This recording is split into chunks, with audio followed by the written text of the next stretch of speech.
दुनिया का मुनफरिद अजीब कब्रिस्तान, बल्कि यूं कहें कि ज़मीन पर आसमान।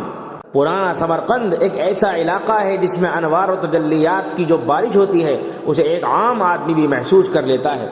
समरकंद में जहाँ पुराने तर्ज के मकानात हैं, वहीं करीब ही वो मशहूर कब्रिस्तान है जिसे मुहद्दिसीन का कब्रिस्तान कहते हैं। इस कब्रिस्तान में दफन होने के लिए दो शराइत हैं।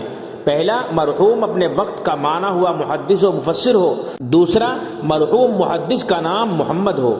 कब्रिस्तान की इंतज़ामिया के लोग इन शराइत की इस कदर पाबंदी करते हैं कि दरस निज़ामी के निसाब में शामिल फ़िक़्ह हनफ़ी की मशहूर ज़माना व मुअतबर किताब अल हिदाया के मुसन्निफ़ क़ाज़ी बुरहानुद्दीन अल मरग़ीनानी रहमहुल्लाह जैसी अबक़री शख्सियत को लोगों ने यहाँ दफन करना चाहा, मगर इस वजह से इंतज़ामिया ने इनकार कर दिया कि इनका नाम मोहम्मद नहीं है। याद रहे कि इस मुनफरिद कब्रिस्तान में 400 मोहम्मद नाम के मुहद्दिसीन किराम की क़ुबूर हैं।